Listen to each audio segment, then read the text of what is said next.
ونعوذ بالله من شرور أنفسنا ومن سيئات أعمالنا من يهد الله فلا مضل له ومن يضلل فلا هادي له وأشهد أن لا إله إلا الله وحده لا شريك له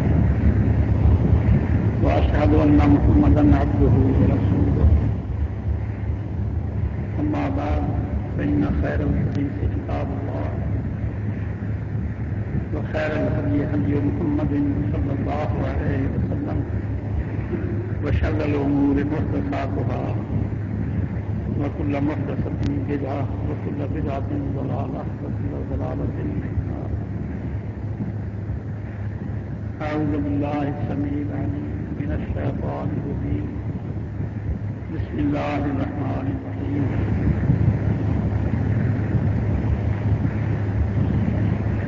يا أيها الذين آمنوا اتقوا الله وابتغوا إليه الوسيلة وجاهدوا في سبيله لعلكم تفلحون.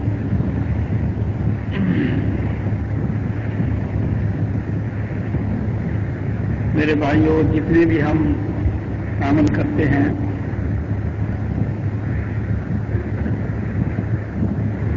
ان سب کے بارے میں ہمیں کوشش یہ کرنی چاہیے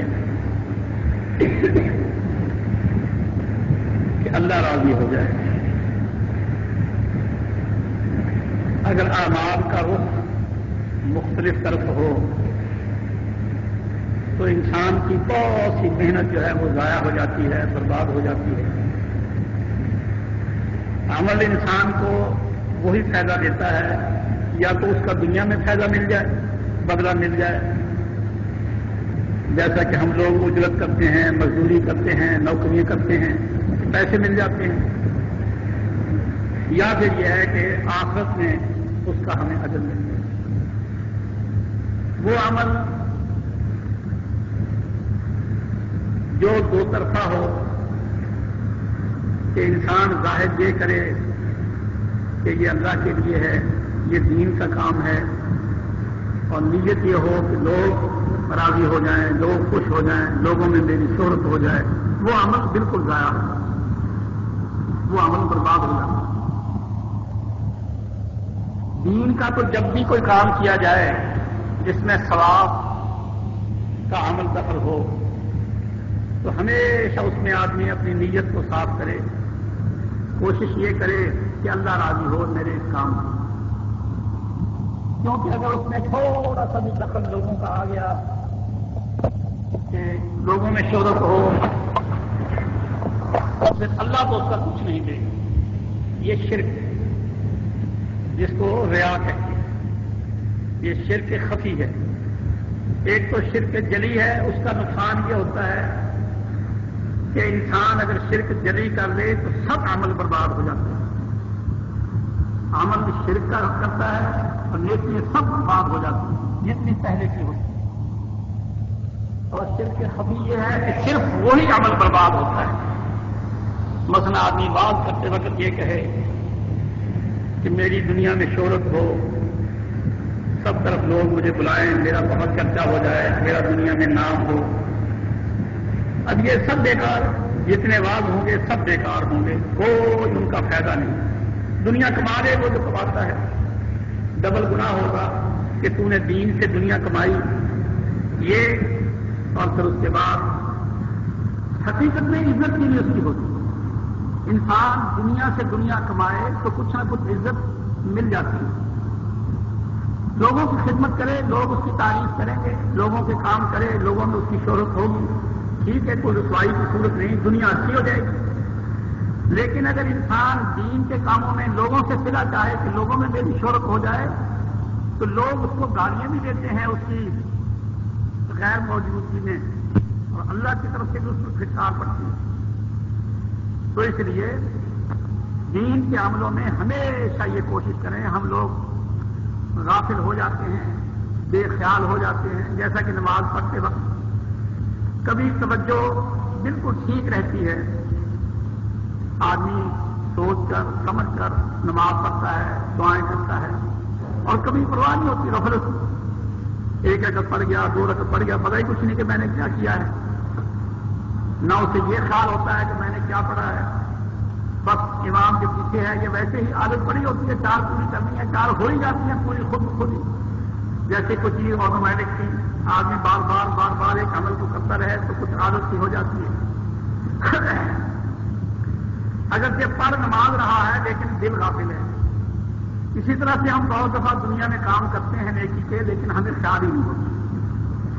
جیسے نماز میں آدمی کو کوشش کرنی چاہیے کہ دل حاضر ہو، توجہ کے ساتھ نماز پڑھوں، اسی طرح سے ہر عمل کے وقت اپنی نیت کو خالص کرنا چاہیے، اپنے دل کو حاضر کرنا چاہیے، تاکہ اس عمل کی ڈائریکشن، اس کا رخ جو ہے وہ صحیح ہو، اور سارے ایک ہی جگہ جا کر پڑھیں تاکہ آپ کے اعمال پول ہوتے رہیں، ایک جگہ جمع ہوتے رہیں۔ اور اگر یہ ایک اعمال منتشر ہو گئے، کتر بتر ہو گئے، تو پھر کچھ بھی نہیں، بیکار ہے، سارے کا سارا سلسلہ جو ہے وہ خراب ہو جاتا ہے۔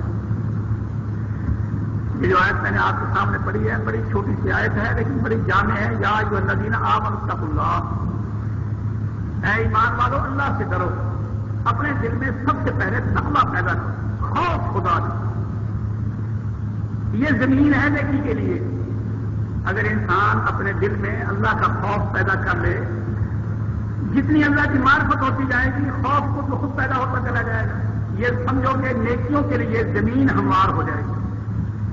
جیسے زمیندار بیج ڈالنے سے پہلے ہل چلاتا ہے، زمین کو تیار کرتا ہے، کئی دفعہ ہل چلاتا ہے، کئی دفعہ سہاگا مارتا ہے، پانی دیتا ہے، پھر اس کو دبا دیتا ہے، پھر ہل چلاتا ہے، کیونکہ اس میں فلاں فصل کاشت کرنی ہے اور وہ فصل سے بہت اچھی ہوتی ہے۔ تو اس طرح سے جب زمین تیار ہو جاتی ہے تو فصل سے بہت اچھی ہوتی ہے۔ جب انسان کے دل میں تقویٰ پیدا ہو جاتا ہے تو پھر ہر نیکی فرسٹ کلاس اگتی ہے، بڑی مضبوط جڑ ہوتی ہے، بہترین تنا ہوتا ہے اور پھیلاؤ سیدھا آسمانوں تک ہوتا ہے۔ وہ اس کا عمل جو ہے فٹافٹ آسمانوں تک پہنچتا ہے اگر تقوی میں عمل ہو۔ تو اس لیے فرمایا یا ایھا الذین آمنوا اتقوا اللہ، اے ایمان والو تقویٰ پیدا کرو، متقی بننے کی کوشش کرو۔ یہ کوشش کرو کہ تمہارے دل میں خدا کا خوف پیدا ہو جائے۔ وابتغوا الیہ الوسیلۃ، اور اس کا قرب تلاش کرو۔ ہر عمل سے تمہاری نیت یہ ہونی چاہیے کہ اللہ مجھ سے راضی ہو۔ اس لیے فرمایا نا کہ بعض مومن وہ ہیں وَيَتَّخِذُ مَا يُنْفِقُ قُرُبَاتٍ عِندَ اللَّهِ وَصَلَوَاتِ الرَّسُولِ، بعض مومن وہ ہیں کہ وہ خرچ کرتے ہیں اور چاہتے ہیں کہ میرے خرچ سے قربات عند اللہ، مجھے اللہ کا قرب حاصل ہو جائے، وصلوات الرسول، اور نبی کی دعائیں ملیں۔ تو اللہ تعالیٰ فرماتے ہیں الا انہا قربۃ لہم، واقعتاً ایسے آدمی کو اللہ کا قرب حاصل ہو جاتا ہے۔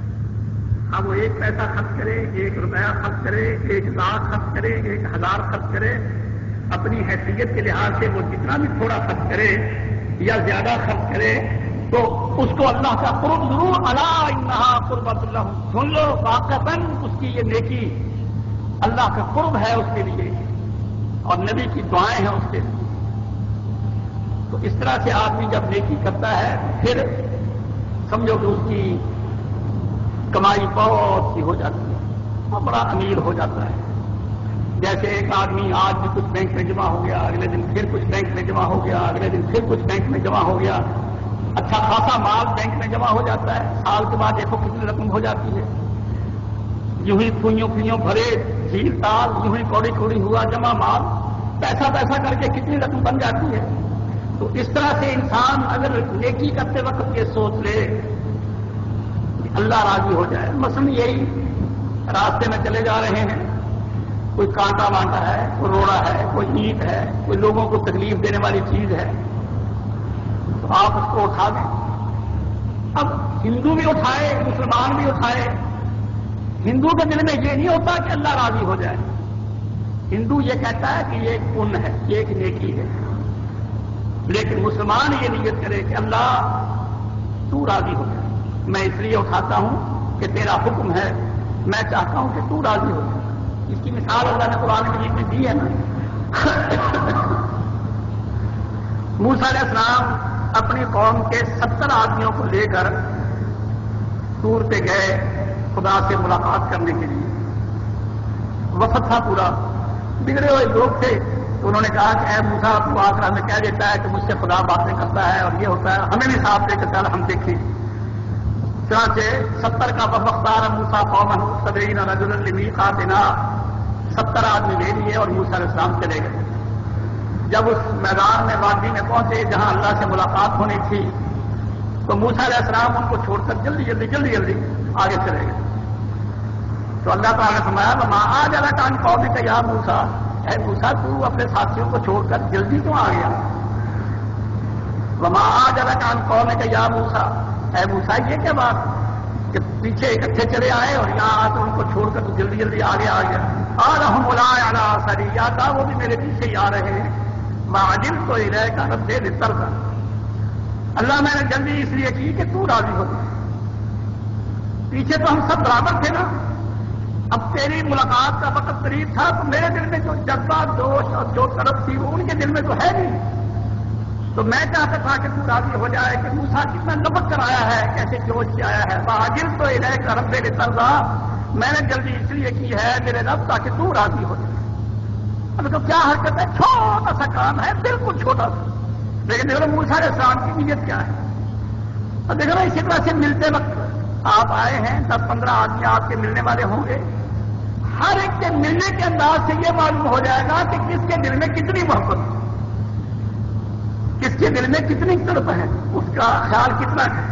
تو موسیٰ علیہ السلام کی کوئی بات تھی، تو اس سے آپ اندازہ کر سکتے ہیں کہ آدمی عمل چھوٹا کرے بڑا کرے، اپنے دل کو سمجھائے، دل کو تازہ کرے، سوچ و حواس کو حاضر کرے، قائم کرے، اور اس کے بعد پھر یہ سوچے کہ یا اللہ میرے اس عمل سے تو راضی ہو، اور پھر دعائیں بھی کرے جب کبھی موقع مل جائے۔ چنانچہ اللہ تعالیٰ نے دعا قرآن مجید میں ذکر کی ہے۔ 40 سال سے پہلے تو آدمی اتنا سیریس نہیں ہوتا، کچھ بچپنا، کچھ جوانی کی شدت اور حدت تو آدمی اتنا سنجیدہ نہیں ہوتا، لیکن جب 40 سال کا ہو جاتا ہے تو پھر اس میں کچھ متانت، سنجیدگی، وقار آ جاتا ہے، پھر وہ شوخی جوانی والی نہیں رہتی۔ تو اللہ تعالیٰ فرماتے ہیں حتی اذا بلغ اشدہ وبلغ 40 سنۃ، جب مومن بندہ جوان ہو جاتا ہے اور 40 سال کا ہو جاتا ہے تو پھر اس کی زبان سے کیا نکلتا ہے؟ کہتا ہے رب اوزعنی، یا اللہ مجھے توفیق دے، ان اشکر نعمتک التی انعمت علی وعلی والدی، یا اللہ تو مجھے توفیق دے کہ میں تیری نعمتوں کا شکریہ ادا کروں جو تو نے مجھ پر کی ہیں اور میرے والدین پر کی ہیں۔ آدمی کو اپنے والدین بھی تو یاد آتے ہیں کہ وہ کیسے تھے، کیا کیا کام کرتے تھے، وہ کتنے نیک تھے، وہ دنیا کے لیے کتنے مفید تھے، انہوں نے کتنے نیکی کے کام کیے ہیں۔ ان اشکر نعمتک التی، میں تیری نعمت کا شکر کروں، انعمت علی، جو تو نے مجھ پر کی ہے، وعلی والدی، اور جو میرے والدین پر کی ہے، وان اعمل صالحا ترضاه، اور وہ عمل کروں جس سے تو راضی ہو۔ میرا عمل کو مجھ سے وہ عمل کروا جس سے تو راضی ہو جائے۔ وہ تھوڑے عمل بھی بہت ہو جاتے ہیں، اگر تھوڑے بھی عمل ہوں لیکن ہر ایک کا مقصد ایک ہو، رخ ایک ہو، تو پھر بہت کمائی ہو جاتی ہے۔ دیکھو نا کڑھاڑے لکڑی پر آپ کتنے مار رہے ہیں، اگر سب کا گرنے کا مقام ایک ہے تو لکڑی کٹ جائے گی، اور اگر کوئی کہیں ٹھوک دیا تو کہیں ٹھوک دیا تو کہیں ٹھوک دیا، سارا دن لگے رہے، لکڑی نہیں کٹے گی، کام نہیں بنے گا۔ جو آپ کا مقصد ہے وہ پورا نہیں ہوگا۔ مقصد اسی وقت پورا ہوتا ہے جبکہ سب کنسنٹریٹ کریں، ایک پوائنٹ پر آ کر لگے تاکہ یہ کام ہو۔ جب ہماری زندگی کا مقصد یہ ہے کہ اللہ نے ہمیں دنیا میں بھیجا ہے صرف یہ دیکھنے کے لیے کہ میرا بندہ کیا کرتا ہے، اللہ جوانی دے دیتا ہے، دیکھو مجھے یاد کرتا ہے کہ نہیں، جوانی میں مستی ہوتی ہے نا بڑی، اللہ بیوی دے دیتا ہے کہ اب مجھے یاد کرتا ہے یا مجھے بھول جاتا ہے، اللہ اولاد دے دیتا ہے یہ دیکھنے کے لیے کہ اولاد اسے زیادہ پیاری ہے، اولاد میں زیادہ انہماک ہے یا اب بھی مجھے یاد رکھتا ہے، مال دے دیتا ہے، کاروبار بہت ترقی کر جاتا ہے، یہ دیکھنے کے لیے کہ یہ مجھے کس حد تک یاد کرتا ہے یا مجھے بھول جاتا ہے۔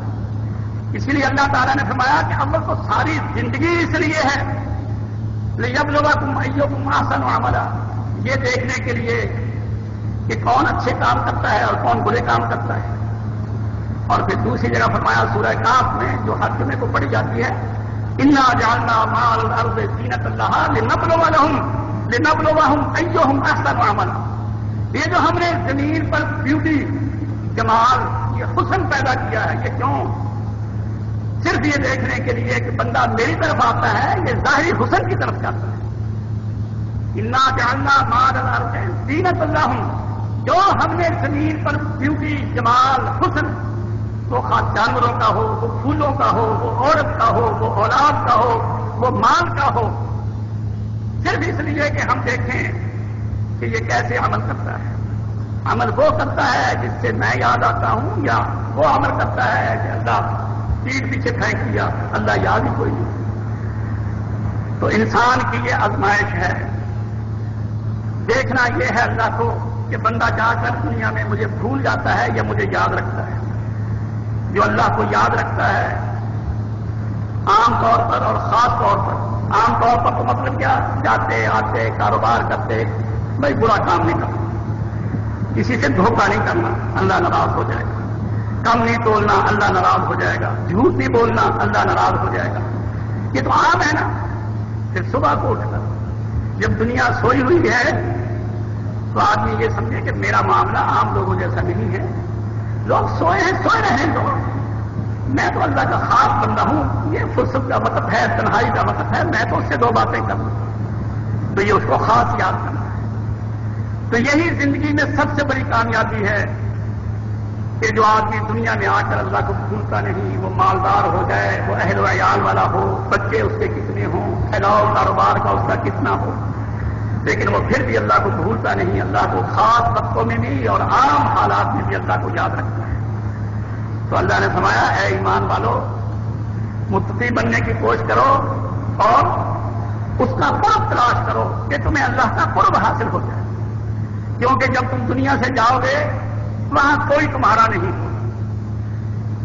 تمہارا باپ تمہارا نہیں ہوگا تمہاری ماں تمہاری نہیں ہوگی. یوم یفر المرء من اخیہ و امہ و ابیہ سب بھاگتے پھریں گے.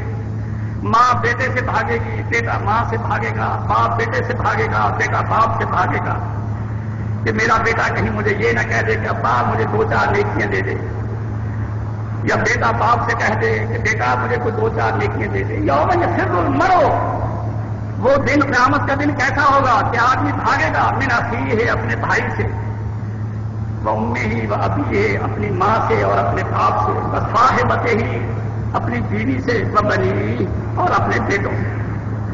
وہاں کوئی بھی کسی کا ہو صرف ایک اللہ ہی ہے. اگر آپ نے اس کو دنیا میں محنت کر کے اپنا بنا دیا. اللہ میرے بھائیوں یہ اللہ تعالیٰ نے دین کا سلسلہ اسی لیے بنایا ہے. مسجد کی حدود سے باہر جگہ ہے اللہ کو بھولنے کی. باہر نکلتے ہی کاروبار عورتیں بچے فلاں چیز فلاں چیز فلاں چیز یہ اللہ بھول گیا اللہ کو یاد نہیں. پھر اللہ مسجد میں بلاتا ہے 5 دفعہ نماز پڑھاتا ہے درس سناتا ہے جمعے پڑھاتا ہے اور سمجھاتا ہے کہ بندے دیکھ ٹھیک ہے اولاد کے بغیر بھی تیرا گزارا نہیں مال کے بغیر بھی تیرا گزارا نہیں کاروبار کے بغیر بھی تیرا گزارا نہیں لیکن ان میں سے کوئی چیز تیرا ساتھ دینے والی کوئی نہیں. ساتھ دینے والا صرف اللہ. جب لوگ تجھے قبر میں رکھ دیں گے وہ تیرے ساتھ ہوگا. بیوی بھی چلی جائے گی اولاد بھی چلی جائے گی باپ بھی چلا جائے گا مال بھی چلا جائے گا سب چیزیں تجھ سے رخصت ہو جائیں گی بس اکیلا تو ہوگا اور کس کے سپرد ہوگا اللہ کی. اب اللہ جلادوں کو بھیج دے اللہ بہترین تیرے ساتھیوں کو بھیج دے فرشتے آ کر تجھے تسلی دیں تھپیاں دیں تجھ سے پیار کے باتیں کریں یا تجھے آ کے بلائیں یہ سب اللہ کے ہاتھ ہے معاملہ. کوئی تیرا وہاں ساتھ دینے والا نہیں. پھر جب تو اٹھے گا میدان معاشر میں وہاں بھی کوئی نہیں تجھے پہچانے گا. باپ بھی آنکھیں نیچی کر لے گا اولاد بھی آنکھیں نیچی کر لے گا. صرف ایک اللہ کی ذات ہو اللہ جس سے اللہ راضی ہوگا حدیث میں آتا ہے زمین کس قدر گرم ہوگی، آپ کو اندازہ ہے گرمی کے دنوں میں زمین کتنی تپتی ہے، لیکن یہ تو مٹی ہے نا، وہاں زمین کی صورت یہ ہوگی جیسے تانبے کی. اور پھر سورج، اب دیکھ لو گرمیوں میں سورج تھوڑا سا قریب ہو جاتا ہے سردیوں کے مقابلے کی نسبت. سردیوں میں سورج تھوڑا سا دور ہوتا ہے، گرمی اتنی نہیں ہوتی، اور گرمیوں میں سورج تھوڑا سا سیدھا ہو جاتا ہے، قریب آ جاتا ہے، اور کتنی گرمی ہو جاتی ہے. اور اس وقت کیا ہوگا، سورج سوا میلے کے برابر جتنے کی یہ چھت ان کی ہے، اور زمین تانبے کی ہو. تب آپ اندازہ کر لیں کہ میرے خیال میں جو دانے بھونے جاتے ہیں وہ بھی اتنی گرمی میں نہیں ہوں گے جتنی گرمی میں کہ یہ انسان کتنی پریشانی ہوگی. حدیث میں آتا ہے کہ جو اللہ کے پیارے ہوں گے، جو جوانی کی مستی میں بھی اللہ کو نہیں بھولتے، جو اولاد کی کشش میں بھی اللہ کو نہیں بھولتے، جو بیوی کے حسن میں بھی اللہ کو نہیں بھولتے، خدا ان سے کہے گا کہ تم میرے پاس آ جاؤ. ان کو جیسے ماں اپنے بچے کو گود میں بٹھا لیتی ہے، خدا ان کو اپنے پاس ہے اس کے نیچے بلا کر کہے گا آرام سے بیٹھو، نہ یہاں گرمی یا نہ یہاں کوئی تکلیف، نہ یہاں گھبراہٹ. جب دنیا میں آندھیں چلتی تھی فتنوں کی، طوفان اٹھتے تھے گناہوں کے، دنیا کھینچتی تھی برائی کی طرف، سوسائٹی گندی، ماحول گندا، تم کسی کی پرواہ نہیں کرتے تھے، تم اللہ کی طرف دیکھتے تھے کہ اللہ مجھ سے کیا مطالبہ کرتا ہے. آج میں بھی تمہارے ساتھ وہی سلوک کرتا ہوں کہ دنیا پریشان پھرتی ہے، تم بالکل پریشان نہ ہو، تم میرے پاس آ جاؤ اور آرام سے مزے سے زندگی گزارو، وقت گزارو، آرام سے بیٹھے. تو اسی لیے فرمایا وابتغوا الیہ الوسیلۃ، لوگوں اللہ کا قرب حاصل کرو جتنا تم سے ہو سکتا ہے. قربانی کرو تو اس لیے کہ اللہ کا قرب حاصل ہو جائے، اللہ راضی ہو جائے، اللہ کی معرفت ہو جائے، اللہ سے دوستی لگ جائے، اللہ سے بے تکلفی ہو جائے، میری آواز جائے تو اوپر سب کو پتا ہو کہ اللہ کے. دیکھو نا، آپ نے کبھی دیکھا ہوگا پولیس والے ایسے سخت لوگ ہوتے ہیں، لیکن اگر کوئی پولیس والوں میں آپ کا رشتے دار ہو، آپ چلے جائیں، پھر دیکھو پولیس والے آپ کو سلام کتنا کریں گے. ایس پی آپ کا دوست ہو، پھر دیکھو ڈی ایس پی آپ کو سلیوٹ مارے گا.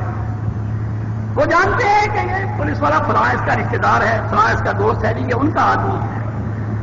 تو جب ایک مومن بن جاتا ہے، اللہ کا پیارا ہو جاتا ہے، تو فرشتوں کو بالکل پتا ہوتا ہے. جو ہی یہ مومن جائے گا، فرشتے سلام علیکم طبتم، فرشتے سلام کہیں گے اور کہیں گے تمہیں مبارک ہو، فادخلوها داخلین، جاؤ مزے کرو، جنتوں میں داخل ہو جاؤ، خالدین، ہمیشہ اس میں رہو.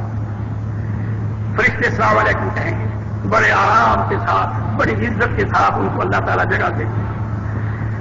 میرے بھائیوں، بات تو میں زبان سے نکال رہا ہوں، آپ سن رہے ہیں، ویسے عمل کے لحاظ سے بات بڑی مشکل ہے. ویسے تو آپ جانتے ہیں کام تو محنت سے ہی ہوتا ہے. یہ جو پھوکوں سے اور تیر پکڑنے سے، یہ جو چٹکے ہوتے ہیں نا، چٹکلے کہ باجی تعلیم کروا لو جی بس سب کچھ ٹھیک ٹھاک ہے، دم کروا لو جی بس بالکل ٹھیک ہو جائے گا معاملہ، تیر پکڑ لو جی بس مزے ہی مزے ہیں، پھر کیا وہ ہے. یہ وہی کام ہے جیسے کیمیا گر سونا بناتے ہیں. وہ جائز طریقے سے تو محنت نہیں کرتے، وہ کہتے ہیں سنا ہے سونا بن جاتا ہے. جنگلوں میں مارے پھرتے ہیں، دھکے کھاتے ہیں، لوہے کو سونے میں تبدیل کرتے ہیں اور عمر برباد کر دیتے ہیں، اور ہوتا کبھی بھی نہیں. اسی طرح سے یہ تیروں والے، یہ منقوں والے، یہ چٹکیوں میں کام کرنے والے، وہ وہی ہیں جو سونا بنانے والے. وہ سونا نہ کبھی بنا سکے، یہ اللہ کو کبھی راضی نہ کر سکے. جائز طریقے سے آدمی دولت کمائے اور محنت سے آدمی اللہ کو راضی کرے. ہر کام میں محنت کی ضرورت ہے، ہر کام میں محنت کی ضرورت ہے. جو بھی کام کرے نیت یہ ہو کہ اللہ راضی ہو جائے، اللہ راضی ہو جائے.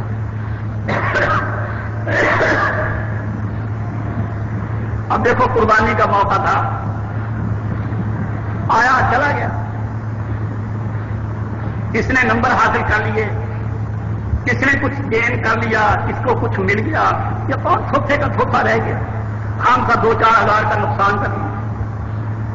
جس کی قربانی قبول نہ ہوئی، اللہ راضی نہ ہوا، اللہ کا قرب حاصل نہ ہوا، تو اس نے نقصان ہی کیا نا، کیا فائدہ ہوا. 2-4 ہزار کا بکرا گیا، گائے نے حصہ ڈالا تو 1000-1200 کی وہ رقم برباد کی، نقصان ہی اٹھایا. اور اگر یہ ہے کہ اللہ راضی ہو گیا تو چلو جو بھی خرچ ہو گیا اللہ کو راضی ہو گیا. اور اللہ نے قرآن مجید میں یہی بات کھول کر بیان کی ہے کہ دیکھو قربانی کرنے والوں سوچ لو، تم جانور ذبح کرتے ہو، خون تمہاری آنکھوں کے سامنے مٹی میں چلا جاتا ہے نا، مٹی پی جاتی ہے، جذب کر جاتی ہے. جانور کو تم سنبھال لیتے ہو، اس کی کھال اتار لیتے ہو، اس کا گوشت بنا لیتے ہو، تقسیم کر لیتے ہو، کھاتے جاتے ہو، کھلا دیتے ہو. میرے پاس کیا آیا؟ تم سوچو، تم نے جو جانور ذبح کیا سب کچھ تمہارے پاس ہے، میرے پاس تو کچھ نہیں آیا. لیکن ینال اللہ لحومھا ولا دماؤھا، قربانی کرنے والے جو ہیں نہ تو ان کی قربانیوں کا گوشت اللہ کو پہنچتا ہے، گوشت میں کھال گوشت سب کچھ آ گیا، ولا دماؤھا، نہ خون اللہ کے پاس پہنچتا ہے. اور اللہ کے پاس کیا ہے؟ ولکن ینالہ التقویٰ منکم، خدا کے پاس تو تمہارا تقویٰ کرتا ہے. قربانی نیچے رہ جاتی ہے، تقویٰ تمہارا اوپر چلا جاتا ہے کہ کرنے والے نے کس نیت سے کیا ہے، کرنے والے کے دل میں کیا تھا، کرنے والا اللہ کا دوست ہے کہ نہیں. میرے پاس تو تقویٰ ہوتا ہے، میرے پاس گائے اور گائے کا گوشت، بکرا اور بکرے کا گوشت میرے پاس کچھ نہیں آتا، وہ تو تمہیں کھاتی لیتی. لیکن ینال اللہ لحومھا ولا دماؤھا، اللہ کے پاس ہرگز نہیں پہنچتے تمہاری قربانیوں کے گوشت، ولا دماؤھا، اور نہ ان کے خون، ولکن ینالہ التقویٰ منکم، اللہ کے پاس تو تمہارے دل کا جو حال ہے وہ جاتا ہے. اور حدیث میں رسول اللہ صلی اللہ علیہ وسلم نے فرمایا ان اللہ لا ينظر الى اجسامکم، لوگوں اللہ تمہارے جسموں کو نہیں دیکھتا، ولا الى صورکم، نہ تمہاری شکلوں کو دیکھتا ہے کہ کتنا بیوٹیفل ہے، کیسا خوبصورت ہے، کیا اعلیٰ اس نے شکل بنائی ہے، کیسے فرسٹ کلاس اس نے کپڑے پہنے ہیں، کیسا اس پر حسن ہے. لا ينظر الى اجسامکم ولا الى صورکم، نہ خدا تمہارے جسموں کو دیکھتا ہے، نہ تمہاری شکل و صورت کو دیکھتا ہے، ولکن ينظر الى قلوبکم، اللہ تو تمہارے دلوں کو دیکھتا ہے. دل تمہارا کیسا ہے. اور ہمارے ہاں عام طور پر کیا ہوتا ہے آج کل کا تو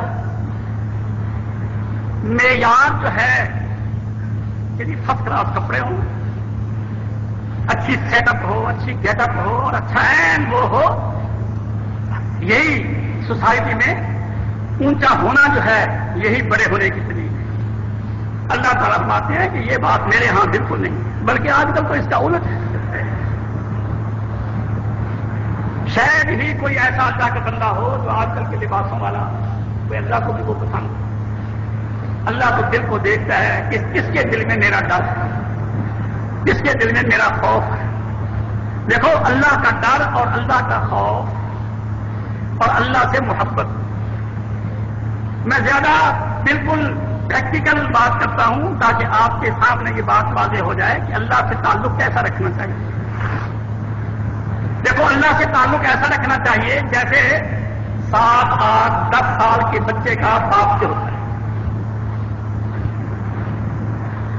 نہ تو باپ ہوا ہوتا ہے اس بچے کے لیے کہ ڈرتا ہی پھرے، جیسا کہ بچے بلی سے ڈر جاتے ہیں، بچے کسی جانور سے ڈر جاتے ہیں، بچے چور سے ڈر جاتے ہیں، لیکن دل میں ان کے باپ کا ڈر ضرور ہوتا ہے. اور پھر محبت بھی بڑی ہوتی ہے، چمڑ جاتے ہیں، باپ کو گلے ملتے ہیں، باپ کو چھوڑتے نہیں ہیں، پیار بھی بڑا ہوتا ہے. اور جذبات کیا ہوتے ہیں کہ اگر ابا جی ناراض ہو گئے تو ماریں گے، یہ ڈر ہوتا ہے. اور پھر اس بات سے ابا جی بڑے خوش ہوتے ہیں جب وہ بات ہوتی ہے تو بیٹا باپ کو چمٹ جاتا ہے. بالکل یہی کیفیت آدمی کی اللہ کے ساتھ ہونی چاہیے، خواہ وہ جوان ہو خواہ وہ بوڑھا ہو، کہ اللہ کا خوف بھی اس کے دل میں ہو کہ نہ گناہ کا کام نہیں کرنا. پھر وہ بہت سخت اس جیسی پکڑ کسی کی نہیں، وہ پکڑ لے تو چھڑا کوئی نہیں سکتا. اور پھر اس جیسا مہربان بھی کوئی نہیں. میری ساری باتیں وہی سننے والا ہے، میری فریادیں وہ سنتا ہے، میرے کام وہ کرتا ہے، مجھ سے بہت محبت کرتا ہے. یعنی انسان کے اندر اگر یہ اسپرٹ رہے، باقی مرتے دم تک بوڑھا ہو جائے یہ اسپرٹ رہے تو سمجھو کہ اور اگر جیسے بچہ جوان ہو جاتا ہے، بڑا ہو جائے پھر نہ کوئی محبت ہوتی ہے نہ کوئی ڈر ہوتا ہے۔ ایک بیٹا جوان ہو جائے 20-25 سال کا ہو جائے 19-20 سال کا ہو جائے پھر نہ اس کے دل میں والدین کی محبت کوئی زیادہ ہوتی ہے اور نہ اس کے دل میں والدین کا کوئی ڈر ہوتا ہے، بس وہ فرنٹ دوستوں کے ساتھ پھرتا اڑتا پھرتا ہے اور ماں باپ کی پرواہ ہی نہیں۔ یہی حال گندے آدمی کا ہوتا ہے۔ جو آدمی نیک نہیں ہوتا اس کی حالت بالکل وہی ہوتی ہے جو ایک لفنڈرے اور لوفر ایک آوارہ لڑکے کی ہوتی ہے، کہ اس کے دل میں نہ ماں باپ کی محبت ہوتی ہے نہ باپ کا ڈر ہوتا ہے، اسے پرواہ نہیں ہوتا۔ اسی طرح سے گندا آدمی اللہ سے بالکل غافل لاپرواہ بالکل غافل ہو جاتا ہے اور وہ سمجھو کہ بے دین ہے، خواہ وہ مسلمان ہو خواہ وہ کافر ہو خواہ وہ مولوی دادا ہو وہ سید دادا ہو وہ خود مولوی ہو یا کوئی بیکار اس کی زندگی گیا وہ بالکل برباد۔ اللہ سے بالکل ایسا ہی تعلق ہونا چاہیے جیسے ایک بچے کا اپنے باپ سے ہوتا ہے۔ پیار بھی بہت آتا ہے اور ڈر بھی دل میں بہت ہوتا ہے کہ ابا جی ماریں گے، کیوں؟ اگر میں نے شرارت کی دیکھو ابا چیز ٹوٹ جائے بچے سے بس وہ کھڑا رونے لگ جاتا ہے، دل میں ڈر کیا ابا جی ماریں گے۔ اب ابا جی سبب پوچھیں گے کہ کیسے ٹوٹ گیا، اگر وہ دیکھیں کہ اتفاقی ہوا ہے تو وہ سمجھتے ہیں کہ چلو مجھ سے بھی ٹوٹ سکتا تھا، وہ کچھ نہیں کہتے، چلو بچہ تھا ہو گیا اتفاقی تھی۔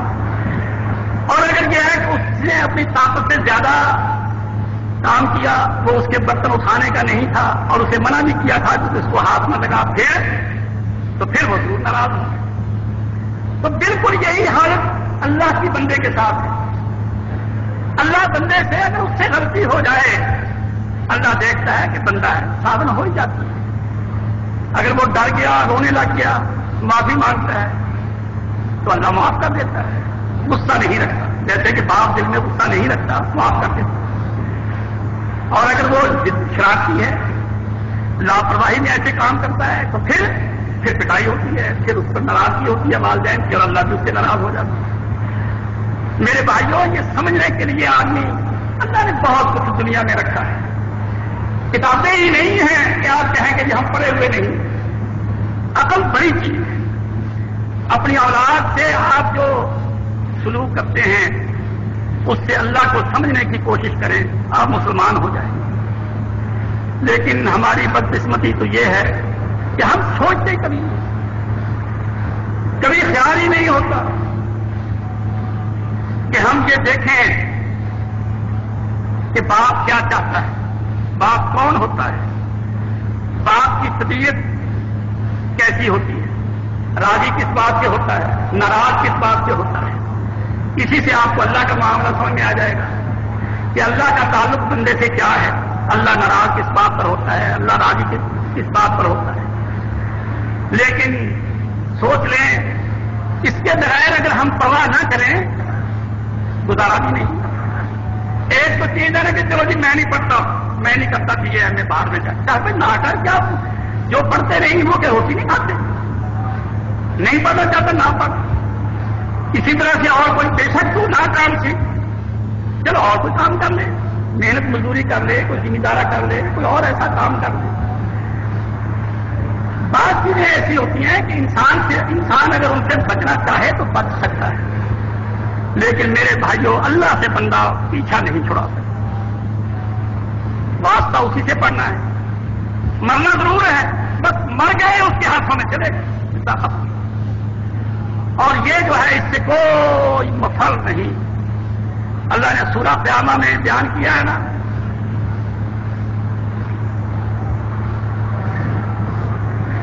بندہ کہے گا این المفر، جب دیکھے گا کہ چاروں طرف فرشتے ہی فرشتے ہیں۔ دیکھو اب آسمان ہے نا، آسمانوں پر فرشتے ہیں۔ یوم تشقق السماء بالغمام ونزل الملائکۃ تنزیلا، آسمان پھٹ جائے گا جیسے بادل پھٹ جاتے ہیں نا اور کناروں پر غائب ہو جاتے ہیں، اس طرح سے آسمان پھٹ جائے گا، فرشتے نیچے اتریں گے، آ کر قطاریں سرکل پہ سرکل سرکل پہ سرکل اس طرح سے قطاریں باندھیں، درمیان میں انسان ہو۔ اب انسان دیکھے گا اللہ بڑے بڑے قد کے فرشتے کدھر جائے؟ دیکھو نا، پولیس سامنے ہو تو آدمی دوڑتا نہیں، لوگ سامنے ہو تو دوڑتا نہیں. چور جو ہوگا جب دیکھتا ہے کہ دوڑنے کے تو چپ کر کے کھڑا، اچھا بھی پکڑ ہوا. تو جب چاروں طرف فرشتوں نے گھیرا ڈال رکھا ہوگا تو بھاگنا کہاں ہے؟ اللہ قرآن میں بیان کرتا ہے کہ اس وقت آدمی اس منظر کو دیکھ کر کہے گا این المفر، این المفر، آئے کدھر بھاگ کر جاؤں؟ اسے کہا جائے گا کلا لا وزر، کوئی پناہ کی جگہ نہیں ہے. الی ربک یومئذ المستقر، ٹھکانا صرف ایک اللہ ہی کا. اب تو اسی کے پاس ہے. اس لیے اللہ فرماتا ہے لوگوں میری ملاقات سے تم کبھی غافل نہ ہو. اگر تم یہ کہو گے کہ میں نہیں ملنا چاہتا اللہ سے، آپ مثلا کوئی آدمی آیا ہے، رشتے دار آ جائے، نہیں ملنا چاہتے نہ ملے، افسر آیا نہیں ملنا چاہتے نہ ملے، فلاں آیا ہے نہیں جانا چاہتے نہ جائیں. لیکن کوئی یہ کہے کہ میں اللہ کے سامنے پیش نہیں ہونا چاہتا، سوال ہی نہیں پیدا ہو. اللہ فرماتا ہے کہ اس بات کو کبھی نہ بھولو کہ تمہیں خدا کے سامنے جا کر کھڑے ہونا. اور پھر خدا کیا پوچھے گا؟ یہی آ گیا یا اللہ آ گیا، کیا کر کے آیا ہے؟ تجھے کھانے پینے کے لیے بھیجا تھا. سوچئے ہم دنیا میں کھانے پینے کے لیے آئے، کیا ضرورت ہے اللہ کو کہ آپ کھا پی کے چلے جائیں؟ کوئی فائدہ ہے؟ کوئی مقصد ہے؟ اللہ فرماتا ہے کہ وما خلقنا السماء والارض وما بینہما باطلا، اور پھر لاعبین، ہم نے یہ کوئی کھیل تماشا بنایا ہے کہ تمہیں بھیجیں تم کھاؤ پیو مزے کرو اور مر جاؤ اور قصہ ختم. ہم نے تو کسی مقصد کے لیے اس آسمان کو پیدا کیا ہے، زمین کو پیدا کیا ہے، یہ ساری سیٹنگ کی ہے، انسانوں کو بھیجا ہے، انسانوں کے لیے کیا کیا انتظامات کیے. اللہ اکبر، انسان کے کھانے کا انتظام، انسان کے پینے کا انتظام. آئے اللہ، پانی کا کبھی تصور کریں آپ، پانی کا دیکھو، زمین کے نیچے دریا چلتے ہیں، زمین کے نیچے نہریں چلتی ہیں، اور پانی آپ کو لینا ہوتا ہے دیکھو ہینڈ پمپ لگاتے ہیں، یہ ٹیوب ویل لگاتے ہیں، نیچے سے پانی مٹی میں سے آتا ہے، کیسا عمدہ صاف اور شفاف. اللہ نے انسان کو سمجھا دیا کہ یوں فلٹر کر لیا کرتے ہیں پانی کو، یوں ایسے کر لیتے ہیں ٹھیک، یوں ایسے کر لیتے ہیں ٹھیک. دیکھ لو کیا صاف شفاف پانی جو ہے آپ کے پینے کے لیے. یہ اب خود کام ہو گیا ہے، یہ کسی کاریگر نے یہ سارا انتظام کیا ہے کہ انسان گدلا پانی پینا پسند نہیں کرتا، میدا پانی پینا پسند نہیں کرتا، اس کے لیے اللہ نے پانی کا انتظام کیا ہے. پھر دیکھ لو دودھ، اللہ اکبر، جانور بچہ دیتا ہے، بچے کے لیے دودھ اتارتا ہے. ہم بچے کے ساتھ دھوکہ کرتے ہیں کہ اس کا منہ لگا کر اس کو ایک طرف کر دیتے ہیں، دودھ خود نکال دیتے ہیں. اللہ کہتا ہے جائز، ٹھیک، بالکل، اس بچے کا پیٹ بھر دیا کرو، بے شک دودھ اس کو نہ پلاؤ، دودھ تم پیو. اور پھر باقی چیزیں، یہ تو مثالیں ہیں چل رہے. یعنی جو اتنا انتظام کرے وہ ہمیں بلا کر پوچھے گا نہیں سنا تو کیا کر کے آیا،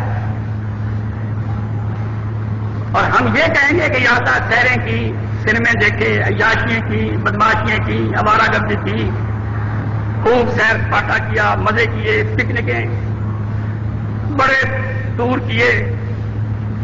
یہ تو کام ہے کرنے کے طرف. اور پھر بڑے بڑوں جو ہوں گے ان کو خاص طور پر اور عام مسلمانوں سے عام طور پر یہ سوال ہوگا کہ تمہیں شرم نہیں آتی تھی میرے دین کا کیا حشر ہوتا تھا اور تم سیریں کرتے تھے، تمہیں اپنی کمائی کی فکر ہوتی تھی اور دین لٹتا جا رہا تھا، دین یتیم تھا، کوئی اس کے سر پہ ہاتھ رکھنے والا نہیں تھا، اور تمہارے کام پر کیوں تک نہیں رہی تھی. سوچ لیں کیا یہ واقعتاً باتیں صحیح ہیں یا ویسی مولوی ٹھونس رہا ہے. اسی لیے میں بہت کوشش کرتا ہوں کہ بات کو آپ کے سامنے اس انداز سے رکھا جائے کہ بات خود اپیل کرے، آپ کا دل گواہی دے کہ ہاں بھائی بات تو بالکل ٹھیک، اس سے مفر نہیں ہے، اس سے کسی طرح بھی ٹل نہیں سکتے، واقعتاً ہونا ایسا ہی چاہیے. میرے بھائیوں، مسلمان ہونے کی کوشش کرو، اس حقیقت کو سمجھنے کی کوشش کرو. اللہ کہتا ہے یا ایھا الذین آمنوا اتقوا اللہ، اے ایمان والو اللہ کا خوف دل میں پیدا کرو. وابتغوا الیہ الوسیلۃ، اور خدا کا قرب تلاش کرو. ہر عمل سے جو عمل کرو کوشش یہ کرو کہ اللہ مجھ سے راضی ہو جائے، اور ایک قدم آگے بڑھ جاؤں، اور ایک قدم آگے بڑھ جاؤں۔ دیکھ لو بات بات کو کتنا قرب حاصل ہوتا ہے۔ اللہ نے ابراہیم علیہ السلام کو دوست بنا دیا، واتخذ اللہ ابراہیم خلیلا، کہ ابراہیم مجھے اتنا پیارا ہے کہ میں نے اس کو دوست بنا دیا۔ اور باقی ہم اپنے اپنے عمل کے حساب سے جو جیسے کام کرتا ہے اسی کے مطابق اس کو اللہ کا قرب حاصل ہوتا ہے۔ اور اگر آپ اپنے اعمال کو کنسنٹریٹ کرتے جائیں گے، پون کرتے جائیں گے، رخ ان کا ایک طرف رکھیں گے کہ اللہ راضی ہو، اللہ راضی ہو، اللہ راضی ہو۔ ایک نماز پڑھی، نیت یہ ہو کہ چلو اللہ راضی ہو جائے۔ اگر ایک دو رکعتوں میں آپ کی توجہ نہیں بھی رہی، کوشش کریں کہ تیسری رکعت میں آپ اٹینٹو ہو جائیں، چوتھی رکعت میں آپ ذرا دل حاضر ہو جائے، تحیات میں ہی دل کو حاضر کر لیں کہ یا اللہ میں تیرے سامنے آیا ہوں، 2-3 رکعتیں غفلت میں گزر گئی ہیں، اللہ معاف کر۔ مانگے کہ اللہ میں تیرے قریب ہونے کے لیے آیا تھا۔ پھر اس کے بعد کچھ پڑھیں جاتے ہوئے، بے شک سبحان اللہ ویسے تو 33 مرتبہ یا 100 مرتبہ پڑھنا چاہیے، یا 10 مرتبہ جیسا کہ آتا ہے حدیثوں میں۔ اگر کسی موقع پر آپ ایک دفعہ بھی کہیں سوچ سمجھ کر سبحان اللہ، اللہ تیری ذات بڑی بے عیب پاک ہے، کوئی ڈیفیکٹ، کوئی نقص، کوئی خامی، کوئی کوتاہی، کوئی قصور کسی قسم کا تیرے اندر نہیں، سبحان اللہ۔ یہ ایک دفعہ کا کہا ہوا اللہ سے دوستی لگ گئی۔ کبھی سوچ کر الحمدللہ، کبھی تو مجھے الحمدللہ الحمدللہ الحمدللہ کہہ لیا، لیکن کبھی دل کو حاضر کر کے الحمدللہ، اللہ تعریفوں کے لائق تو صرف تو ہے۔ آسمان دیکھو تو نے بنایا، مجھے دیکھ اللہ تو نے بنایا، یہ چیز تو نے بنائی، وہ چیز تو نے بنائی، اللہ پوری تعریفوں کے لائق ہے، باقی تو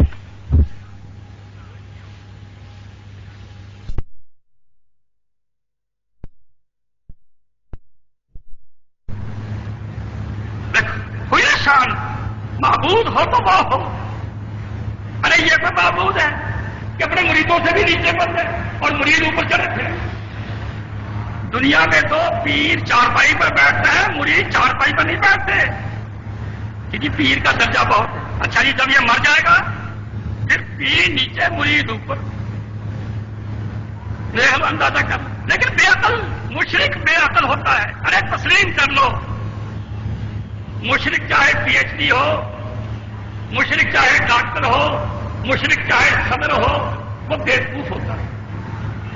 اور مبارک اللہ اکبر، وہ اللہ کو کیا کہتا ہے؟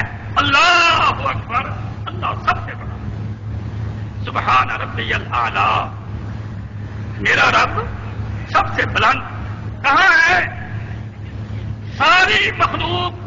یہ زمین، یہ نچلے سیارے، سورج، چاند، پھر اس کے بعد آسمان، ایک آسمان، 7 سماوات طباقا، ایک آسمان، دوسرا آسمان، تیسرا آسمان، چوتھا آسمان، 5واں آسمان، 7واں آسمان، پھر وسیع کرسیہ السماوات والارض، خدا کی کرسی، اس کا عرش تمام آسمانوں کو گھیرے ہوئے، اور خدا الرحمن علی العرش استوی، خدا عرش کے اوپر۔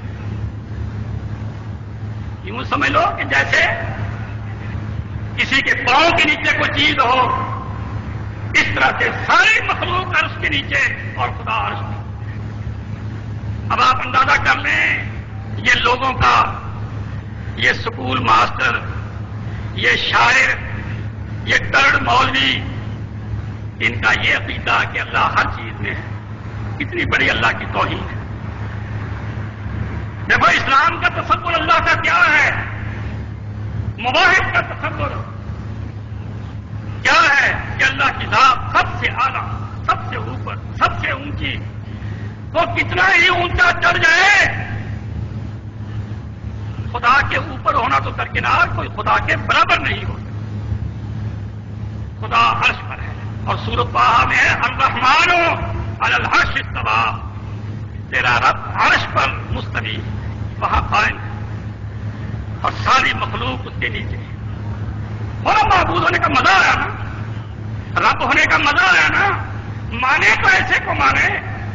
ارے اس کو کیا ماننا جو مر جائے؟ سوچ لو.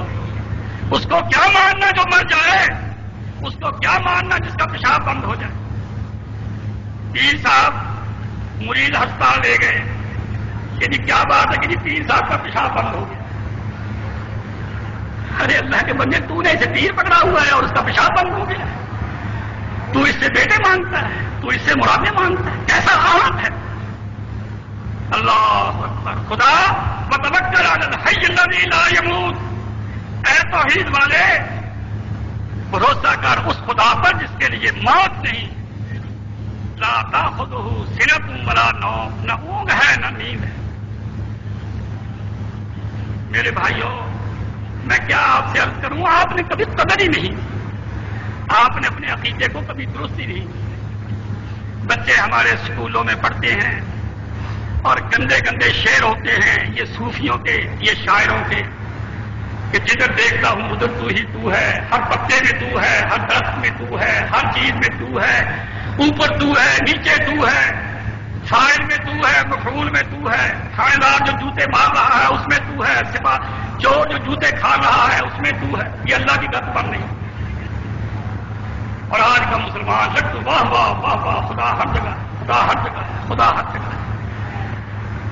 یعنی انہیں یہ مانتے ہوئے ڈر لگتا ہے کہ خدا عرش پر ہے کہ جی پھر تو محدود ہو جائے گا. وہ کہتے ہیں کہ اگر ہم نے یہ کہہ دیا کہ خدا عرش پر ہے پھر تو محدود ہو جائے گا. اگر ہم یہ کہیں کہ خدا ہر جگہ ہے اور پھر اس کے جوتے لگے تو اس سے کوئی خرابی لازم نہیں آتی. اگر خدا کو ہر جگہ کہیں, ہر ایک میں کہیں, تھانے دار چور کے جوتے لگا رہا ہے, اوپر بھی اللہ نیچے بھی اللہ, تو اس سے خدا میں کوئی فرق نہیں آتا. لیکن اگر یہ کہا جائے کہ خدا عرش پر ہے تو خدا محدود ہو جاتا ہے. حالانکہ خدا لامکان ہے. یہ بھی جاہلیت کی بات ہے کہ خدا لامکان ہے. لامکان کے میں نے ہے ہی نہیں. ارے لامکان کے میں نے کیا ہے ہی نہیں, کہیں بھی نہیں. مکان کے میں نے جگہ, لامکان کہیں نہیں, ہے ہی نہیں. دیکھو کیا توحید ہے یہ مشرکوں کی.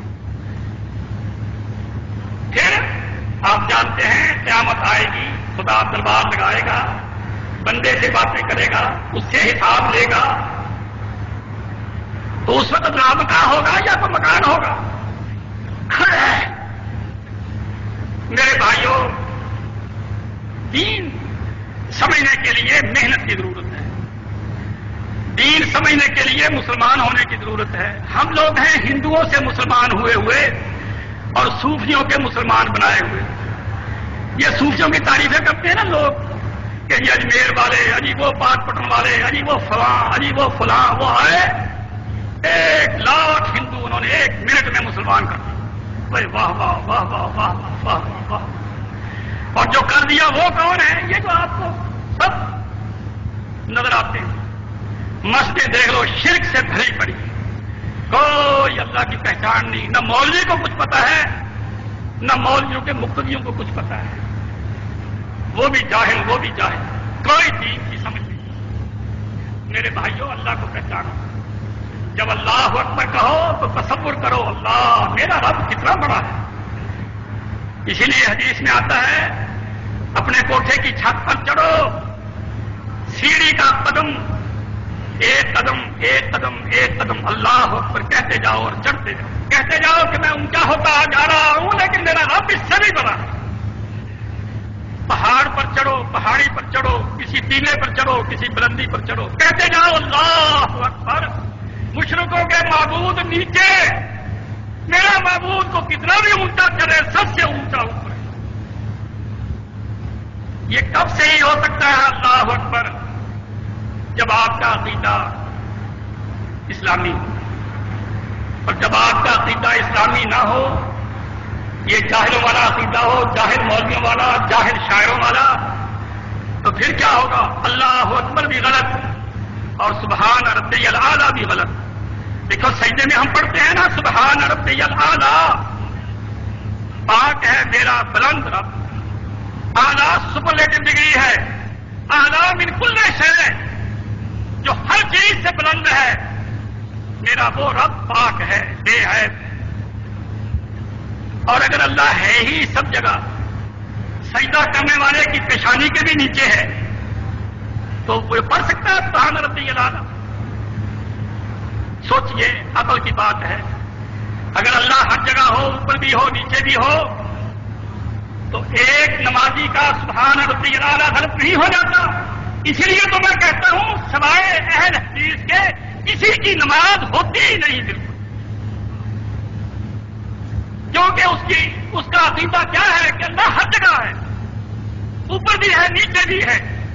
جب وہ سبحان ربی الاعلی بولتا ہے تو جھوٹ بولتا ہے کہ میرا رب سب سے اوپر ہے، حالانکہ اس کے عقیدے میں اس کا رب اس کی پیشانی سے بھی نیچے ہے۔ جب عقیدے میں اتنا کلیش ہو، اتنی غلطی ہو، تو نماز ہو سکتی ہے۔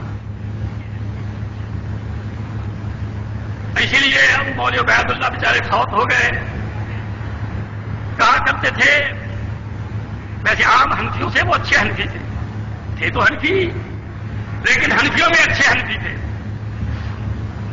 ایک دن کہنے لگے کہ اہل حدیث تو وطروں میں قنوت کی جو دعا پڑھتے ہیں یہ پڑھتے ہیں، اللہم اہدنی فیمن ہدیت، یا اللہ مجھے ہدایت دے کر ہدایت والے لوگوں میں شامل کر دے، وعافنی فیمن عافیت، یا اللہ مجھے معاف کر کے صحت اور تندرستی دے کر نیک لوگوں میں، اچھے لوگوں میں شامل کر دے، وتولنی فیمن تولیت، یا اللہ مجھے دوست بنا کر اپنے دوستوں میں شامل کر دے، وبارک لی فیما اعطیت، اللہ جو کچھ تو نے مجھے دے رکھا ہے تو اس میں برکت ڈال، وقنی شر ما قضیت، اللہ اگر تیرا فیصلہ کو میرے خلاف ہو تو مجھے اس کے شر سے، اس کے نقصان سے مجھے بچا۔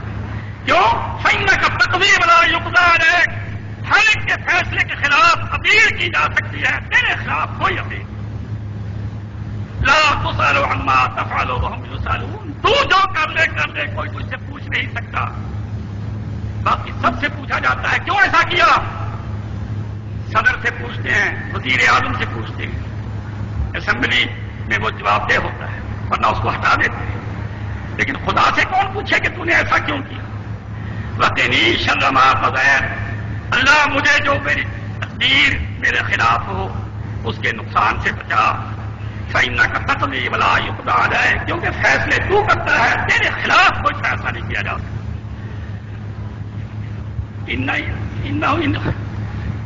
لا یذل من والایت ولا یعز، جس کا تو دوست بن جائے وہ ذلیل نہیں ہوتا، ولا یعز من عاد، جس کا تو دشمن بن جائے وہ کبھی عزت نہیں پاتا۔ تبارک ربنا وتعالی، اللہ تو بڑی بچتوں والا ہے، تیری شان بہت بلند ہے ساری۔ ونستغفرک ونتوب الیک، یہ تو اہل حدیثوں کا کی دعائے قنوت ہے جو وطروں میں پڑھتے ہیں۔ اور حنفی ونستعینک ونستغفرک ونؤمن بک ونتوکل علیک ونترک من یفجرک ونترک من یفجرک، جو گناہگار ہے ہم اس کو چھوڑ دیتے ہیں۔ یہ مولوی عبید اللہ صاحب کہنے لگے کہ حنفی جو پڑھتے ہیں دعائے قنوت، اس میں یہ آتا ہے کہ ہم علیحدہ ہو جاتے ہیں، ونتروں کو چھوڑ دیتے ہیں، من یفجرک، جو تیرا نافرمان ہے، جو گناہگار ہے۔ حنفی کو چھوڑتا ہے گناہگار؟ ہماری رشتے داری، ہماری دوستی، ہمیشہ جھوٹ بولتے ہیں ہم۔ یہ دعائے قنوت حنفی ہماری جو ہے ہمیشہ جھوٹ بولتے ہیں خدا کے سامنے۔ تو جو نماز ایسی ہو کہ اس میں ہمیشہ جھوٹ بولا جائے اور شرم نہ آئے، آدمی نے ایک دفعہ جھوٹ بول لیا تو بھئی یہ تو بہت بری بات ہے کہ میں کہتا کیا ہوں اور کرتا کیا ہوں، آدمی شرمندہ ہو، لیکن نہیں، بس میرا مطلب ہے چاہے بروں کو چھوڑو یا نہ چھوڑو، پڑھنا یہی تو نتیجہ کیا ہوگا؟ ختم، بھاگ جا، مجھے قنوت پڑھ کر سناتا ہے، گرا دے کر برباد ہو۔ اسی طرح سے سبحان ربی الاعلیٰ کہنے والا، وہ کہتا ہے سبحان ربی الاعلیٰ، خدا کہتا ہے سچ بولتا ہے، میں اوپر ہوں سب کے یا ہر جگہ ہوں، تیری پیشانی سے بھی نیچے ہوں، تیرے پاؤں کے بھی نیچے ہوں۔ اب وہ تو پریشان ہو جائے گا، وہ کیسے کہہ دے کہ یا اللہ تو میرے نیچے نہیں ہے؟ خدا کہتا ہے چھوڑ پھر نمازوں کو، کیا فائدہ تیرے سجدے کا سبحان ربی الاعلیٰ پڑھنے، برباد ہو گئی۔ یہی وجہ ہے کہ ان نمازوں میں خیر نہیں، ان نمازوں میں برکت نہیں ہے، یہ نمازیں خالی تھوتھی کھوکھلی بالکل بے بنیاد۔ میرے بھائیوں، میں یہ چرانے کی باتیں نہیں کر رہا، میں یہ سمجھانے کی باتیں کر رہا ہوں، آپ کو مسلمان کرنے کی باتیں کر رہا ہوں۔ اور جن لوگوں کو اللہ نے پہلے سے سمجھ دے رکھی ہے ان کو اللہ کا شکر ادا کرنا چاہیے۔ اور میں آپ سے کیا عرض کروں، اللہ جانتا ہے جتنا میں خدا کا شکر ادا کرتا ہوں کہ یا اللہ تیرا ہزار ہزار شکر ہے کہ تو نے دین کی سمجھ دی، اللہ تو نے دین کی سمجھ دی، اور یہ ایسی بڑی نعمت ہے کوئی دنیا کی دولت اس کا مقابلہ نہیں کر سکتی جس کو اللہ دین کی سمجھ۔ میرے بھائیوں، دنیا کی دولت کوئی چیز ہے؟ آپ کروڑ پتی ہیں، کرسی پہ بیٹھے چائے پی رہے ہیں، جان نکل گئی، بچے نے لا کر چائے دی، ابا جی چائے پی لو، بیٹا رکھ دو یہاں میز پر رکھ دو، ایک گھونٹ بنا بیٹھ گیا سانس لینے کے لیے، ختم، ہوا نکل گئی۔ ابا جی چائے نہیں پیتے، ابا بولتا ہی نہیں، قریب آئے دیکھا، ابا جی گئے آئے، بس دل کا دورہ پڑا، ابا جی صاف ہو گئے، گیا آیا بیچارا۔ اب کروڑ پتی، اولاد درجنوں، پوتے پوتیاں، دوترے دوتری، وہ لائنیں لگی، کیا ہے کچھ ہے نا؟ یہ دولت کسی کام آنے والی؟ کوئی کام آنے والی دولت نہیں ہے۔ کام آنے والی دولت یہ ہے کہ اللہ کی صحیح معرفت آپ کو حاصل ہو، آپ اللہ کو پہچانتے ہوں کہ اللہ ایک ذات ہے، وہ دیکھتا ہے، وہ سنتا ہے، وہ بولتا ہے، وہ پاس بٹھاتا ہے۔ حدیث میں آتا ہے اللہ کسی بندے کو بلائے گا اور بلا کر اپنے عرش پر اپنے برابر اس کو بٹھائے گا، اور جیسے کسی کے کان میں بات کرتے ہیں ایسے اسے آہستہ سے کہے گا یہ گناہ کیا تھا، وہ کہے گا ہاں یا اللہ مجھ سے یہ گناہ ہو گیا، خدا کہے گا جا تجھے معاف کر، وہ اٹھ کر جائے گا، ہنسے گا، خدا بلائے گا کیا بات ہے تو ہنستا ہے، وہ جانتا تو سب کچھ ہے کہ یا اللہ مجھے تو ہنسی اس پر آئی، میں ڈرتا بہت کہ اگر اللہ نے میرے گناہوں کے بارے میں مجھے پوچھ لیا تو پھر خیر نہیں۔ اللہ کہتا ہے کہ تو میرا دوست تھا، تیرے دل میں میرا خوف تھا، میں تجھے ذلیل نہیں کرنا چاہتا تھا، لوگوں میں رسوا نہیں کرنا چاہتا تھا، اس لیے میں نے تجھے قریب کر کے بات کی تاکہ کوئی سنے نہیں، تیری باتوں پر پردہ پڑا رہے اور تم مزے۔ یہ اللہ ہے۔ اور جو یہ کہے کہ اللہ پاور کا نام ہے، اللہ نیچر ہے، اللہ تو انرجی ہے، اللہ ایک قدرت ہے، ایک ایبسٹریکٹ چیز ہے، وہ کب میں ٹھیک ہے نا، اس کی سمجھ میں جب تک یہی نہیں آیا کیا اس کی نمازیں کرے گی، کیا اس کے روزے کریں گے، کیا اس کا وہ کرے گا۔ حالانکہ جنت کی نعمتوں میں سے سب سے بڑی نعمت، جنتیوں کو اللہ جنت میں داخل کر دے گا، سب کچھ دے گا، ساری نعمتیں ان کو مل جائیں گی، خدا تجلی فرمائے گا، ان سے کہے گا سناؤ جنتیوں کیا حال ہے، کوئی چیز چاہیے؟ وہ کہیں گے یا اللہ سب کچھ ہے، کچھ نہیں چاہیے، کچھ نہیں یا اللہ کچھ نہیں چاہیے۔ پھر اس کے بعد اللہ کہے گا تمہیں یہ نہیں ملا، اوہو اللہ یہ تو ہمیں ملا ہی نہیں، خدا وہ چیز ہے۔ اس طرح سے دینے کے بعد جب وہ کہیں گے یا اللہ اب کچھ نہیں چاہیے، خدا کہے گا کوئی کیوریوسٹی، کوئی تجسس، تمہارے دل کی کوئی طرز، کہیں گے یا اللہ کچھ نہیں۔ اللہ کہے گا تم نے مجھے دیکھا ہے؟ وہ کہیں گے یا اللہ ہمیں تو ملا ہی کچھ نہیں، جو اصل چیز تھی اس کا تو ہمیں خیال ہی نہیں رہا، تیرا ہی تو دیدار تھا اصل چیز۔ پھر خدا ہر ایک کو اپنا دیدار کروائے گا، اور یہ جنت کی نعمتوں میں سے سب سے بڑی نعمت ہوگی کہ خدا کو اپنی آنکھوں سے دیکھ۔ اور قرآن مجید میں سورہ طاف میں ہے کہ جو وہ چاہیں گے جنتی ان کو ملے گا، اور ہم اپنی طرف سے زیادہ دیں گے، یعنی اپنا دیدار کروائیں گے۔ اور جس کا تصور یہ ہے کہ اللہ تو ہر جگہ ہے، پانی میں بھی اللہ، آگ میں بھی اللہ، آئے میرے اللہ، میں تو سوچا کرتا ہوں اس مشرک، اس گندے عقیدے والے کی عقل کو کیا ہو گیا، دوزخی خدا سے کہے گا نہیں کہ یا اللہ جب میں دنیا میں زنا کرتا تھا اس وقت تو تو میرے اندر ہوتا تھا، جب میں دنیا میں چوری کرتا تھا اس وقت تو تو میرے اندر ہوتا تھا، اور اب جب میں دوزخ میں جانے لگا ہوں اب تو باہر جاتا ہے، اب وہاں میرے ساتھ ہی چل، کیونکہ زنا کے وقت تو میرے اندر، چوری کے وقت تو میرے اندر، ہر برائی کے وقت تو میرے اندر، کیونکہ تو ہر چیز میں تھا، تو ہر جگہ تھا، تو کوئی چھلنی تو نہیں تھا کہ یہاں ٹٹی پڑی ہے یہاں اللہ نہ ہو یہاں ہو، پھر آگے ٹٹی پڑی ہے وہاں اللہ نہ ہو پھر آگے ہو، وہاں پھول پڑا ہے وہاں اللہ ہو، وہاں ٹٹی پڑی ہے وہاں نہ ہو، وہاں زنا ہو رہا ہے وہاں نہ ہو، وہاں یہ ہو رہا ہے وہاں نہ ہو، وہ تو چھلنی چھلنی۔ کیا خدا کا یہ تصور ہے؟ یا تو خدا ہر جگہ ہے، ہر گندی چیز میں، ہر بری سے بری چیز میں، ہر جگہ ہے، یا پھر کہو کہ جی نہیں ٹٹی میں نہیں ہے تو پھر چھلنی ہے، یہاں ہے یہاں نہیں، یہاں ہے یہاں نہیں، کوئی عقیدہ ہے۔ اور اسلام کی تعلیم کیا ہے؟ اللہ خالق ہے، وہ مالک ہے، وہ رازق ہے، وہ اپنی مخلوق سے اوپر ہے، اعلیٰ ہے، بلند، ہر ایک کو دیکھتا ہے، اس کی قدرت، اس کا علم ہر چیز کے ساتھ ہے۔ میں یہاں ہوں، خدا عرش پر ہے، وہ مجھے ایسے ہی پکڑ سکتا ہے جیسے میرے بالکل ساتھ ہو تو مجھے کوئی، میں یہاں ہوں وہ عرش پر ہے، اس کو میری ہر حالت کا ایسے ہی علم ہے جیسے کوئی میرے ساتھ کھڑا ہو، بلکہ اس سے بھی زیادہ اس کو ہے۔ یہ تو کمال ہے۔ اور اگر اللہ ہر جگہ ہو تو میرے بھائیوں علم کو کمال ہے؟ سوچ لو، پڑھے لکھے لوگ ہو، اگر اللہ ہر جگہ ہو تو علم اللہ کا کوئی کمال نہیں۔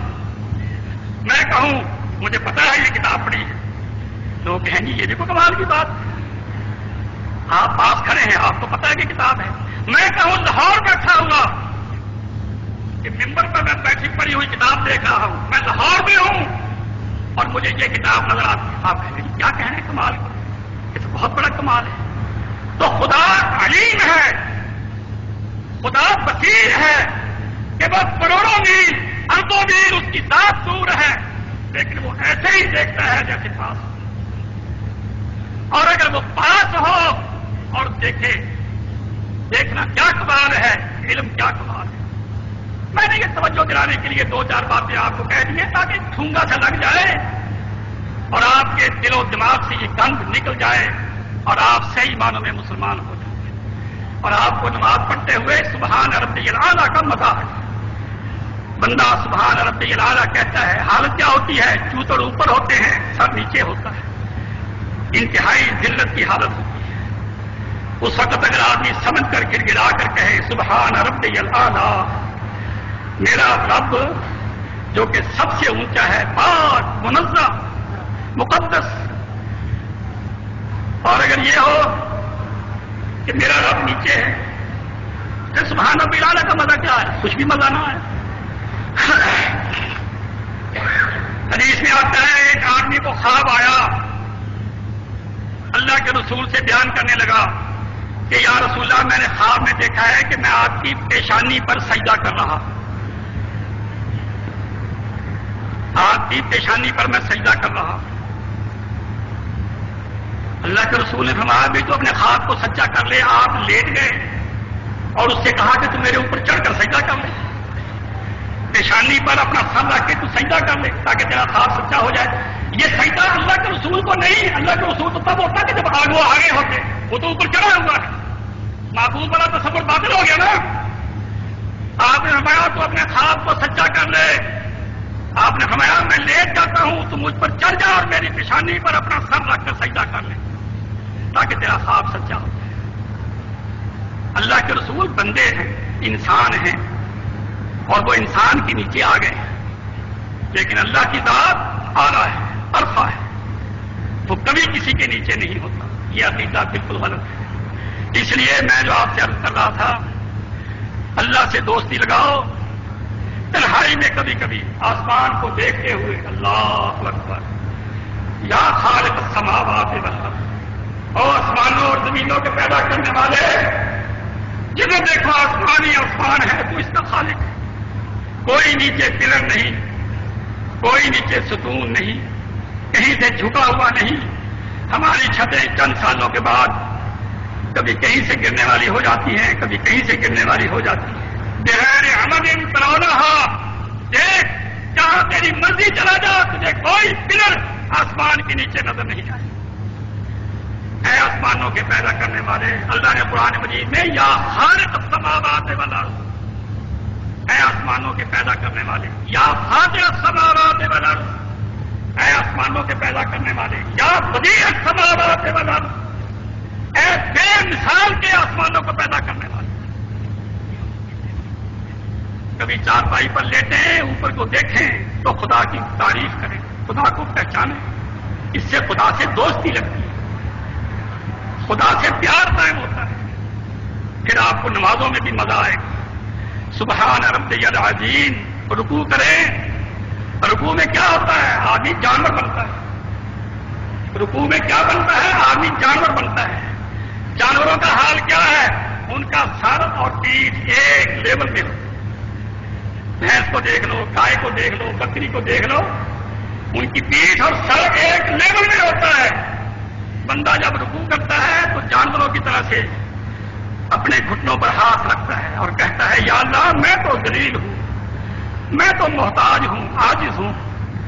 سبحان ربی العظیم، میرا عظمت والا رب پاک ہے، بے عیب ہے، سبحان ربی العظیم۔ اور جب سجدے میں جاتا ہے تو حالت بالکل دوسری ہوتی ہے، پچھلا حصہ اوپر، اب دیکھنا یہ کہاں ہے اور سر کہاں ہے، سجدے میں یہ کہاں ہوتے ہیں اور سر کہاں ہوتا ہے۔ اور پھر بندہ خدا کی تعریفیں کرتا ہے، خدا کہتا ہے بس جو تو بخترف، بندے اب تو میرے بہت قریب آ گیا، تو اپنی اکڑ کو توڑے پھر مجھے پکارے، پھر میں تجھے دوست بناؤں۔ اور تو اگر خود ہی پھنے کا بنا پھرے کہ جی اب میں پریزیڈنٹ بن رہا ہوں، میں یونین کونسل کا الیکشن جیت گیا ہوں، شاید مجھے منسٹری مل جائے، میں شاید کسی جگہ لگ جاؤں، تو اپنے آپ کو بڑا سمجھے تو جوتے کھائے گا، ذلیل ہوئے گا۔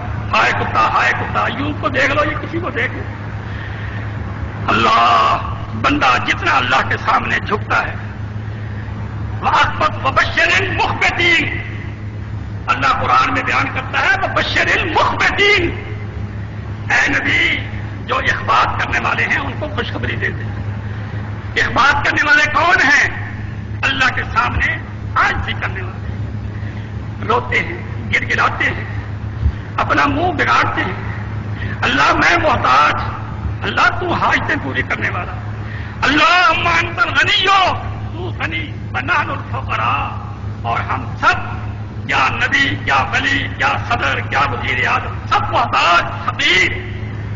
اللہم انت الغنی، اللہ تو طاقت والا، ونحن الضعفاء، اور ہم سب کمزور۔ کیا سائنسدان، کیا بڑی بڑی طاقتوں والے، ہائے اللہ زلزلہ آ جائے، سائنسدان بیٹھا ہو کچھ کر لے گا؟ زلزلہ آ جائے، سائنسدان بیٹھا ہو تو کچھ کر لے گا؟ دیکھ لو، جیسے ایک بیچارہ جاہل اڑے گا ویسے سائنسدان اڑ جائے گا، پتہ بھی نہیں لگے گا۔ لیکن اللہ کی ذات ہے، اللہ اکبر، کوئی اسے زوال نہیں، کوئی اسے نقصان نہیں، کوئی اسے خدشہ نہیں۔ الحمدللہ الذی لم یتخذ ولدا، سب تعریفیں اس اللہ کے لیے ہیں جس کی کوئی اولاد نہیں، ولم یکن لہ شریک فی الملک، اس کائنات میں کوئی اس کا شریک نہیں، ولم یکن لہ ولی من الذل، کوئی اس کا ایسا دوست نہیں جو اس کو ذلت میں کام آئے، کسی مصیبت میں کام آئے، وہ ذات ایسی ہے۔ فکبر ہو تکبیرا، اگر تو مسلمان ہے تو بڑائی اس کی دھیان کر، نعرہ تکبیر اس کا لگا، اللہ اکبر اس کے لیے کہہ، بڑائی خدا کو دیکھ دیتی ہے، کسی صدر کو، کسی پرائم منسٹر کو، کسی سائنسدان کو بڑائی دیکھ نہیں دیتی۔ اللہ اکبر، بہت بڑا سائنسدان ہے، صدر ہے، پرائم منسٹر ہے، ٹوائلٹ میں گیا، ٹٹی میں گیا، پاؤں پھسل گیا، دھام سے گرا، اور میں مر گیا، مجھے پکڑو۔ ارے کیا ہو گیا؟ تو صدر تھا۔ ارے صدر وہ نہیں، ساری گئی رہی، جو کیا ہو گیا؟ یہ دنیا میں بڑے کا حال ہے۔ اس لیے اللہ کہتا ہے الکبریاء اور ردائی، بڑائی میرا لباس ہے، یہ اور کسی کو زیب نہیں دی. جس نے منٹ کے بعد پاؤں پھسل جائے دھرام سے گرنا ہے، جس کی ٹٹی بند ہو جائے، پیشاب بند ہو جائے، جس کو پیٹ پھولنے لگ جائے، کیا بڑائی ہے اس کی؟ بڑائی کے لائق صرف اللہ ہے. جو مر گیا قبروں میں چلا گیا وہ بڑائی کے لائق نہیں. میرے بھائیوں، میں یہ باتیں زیادہ اس لیے کہہ رہا ہوں کہ آپ کے ذہنوں میں خدا بس جائے کہ خدا ہی وہ ذات ہے جس سے ڈرنا چاہیے اور جس سے محبت لگانی چاہیے. اس کی جتنی تعریف ہو جائے، باقی بکواس ہے سارا کہ جی حضور کی کتنی تعریف کریں، کر نہیں سکتے، فلاں کی کیا تعریف کریں، تعریف ہو نہیں سکتی، سب بکواس ہے. صرف اللہ کی ذات ہے. خود حضور فرمایا کرتے تھے لا احصی ثناء علیک انت کما اثنیت علی نفسک. اللہ میں تیری تعریف نہیں کر سکتا، تو اپنی تعریف خود ہی کر سکتا ہے. یہ صرف اللہ کی ذات ہے.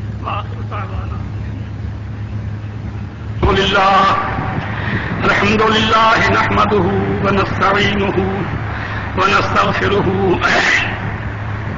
ونعوذ بالله من شرور انفسنا ومن سيئات اعمالنا. من يهد الله فلا مضل له ومن يضلل فلا هادي له. واشهد ان لا اله الا الله وحده لا شريك له واشهد ان محمدا عبده ورسوله. اما بعد فان خير الحديث كتاب الله وخير الهدي هدي محمد صلى الله عليه وسلم. اس میں اللہ نے فرمایا کہ سب سے بہتر بات کس کی بات ہے؟ اللہ کی، یعنی قرآن کی. اور سب سے بہتر طریقہ کس کا طریقہ ہے؟ محمد صلی اللہ علیہ وسلم. وخیر الہدی ہدی محمد صلی اللہ علیہ وسلم. وشر الامور محدثاتها. اور سب سے برا کام نیا بدعت. جو کام مسلمان نیا کرے دین میں سب سے برا کام ہے. اسی لیے تو ہم کہتے ہیں کہ بدعتی بہت برا ہے، وہ بہت برے کام کرتا ہے. بدعت زنا سے بری ہے. لوگ کہتے ہیں کہ زانی بہت برا ہے، بدعتی مولوی زانی سے بھی برا ہے. وہ زنا کرتا ہے، اپنی ذات کو خراب کرتا ہے. مولوی بدعت کر کے دین کو پلید کرتا ہے. وشر الامور محدثاتها. سب سے برا کام نیا کام ہے. کل محدثۃ بدعۃ. دین میں ہر نیا کام بدعت ہے. وکل بدعۃ ضلالہ. اور ہر بدعت جو ہے وہ گمراہی ہے. وکل ضلالۃ فی النار. اور ہر گمراہی دوزخ میں لے جائے. اس لیے یہ جتنے بدعتی ہیں اپنے آپ کو دوزخ کی طرف دھکیلے چلے جا رہے ہیں. میرے بھائیوں، دین سادہ قبول کریں. توجہ سے سنیے، ایک بات آخری آپ سے کہہ رہا ہوں. دین میں ہمیشہ پیچھے کو جانے کی کوشش کریں. دین بہترین کون سا ہوگا؟ جو صحابہ کا. اور دین بدترین کون سا ہوگا؟ جو آج کل مولویوں کا. آپ آج کل مولویوں کو دیکھتے ہیں. اب عید میلاد آئے گی، اب محرم آئے گا، سب سبیلے لگائیں گے، چندے دیں گے، یہ کریں گے، وہ کریں گے. عید میلاد آئے گی، دکانوں سے چندے زبردستی وصول کریں گے، اور سارے دیں گے اور سارے شریک ہو جائیں گے. اگر آپ دیندار بننا چاہتے ہیں تو پیچھے جائیں، پیچھے جائیں. صحابہ کو دیکھیں. جب کوئی محرم نہیں تھا، کوئی عید میلاد نہیں تھی، کوئی ختم نہیں تھا، کوئی 11ویں نہیں تھی، کوئی 13ویں نہیں تھی، کوئی اس قسم کی خباستیں نہیں تھی.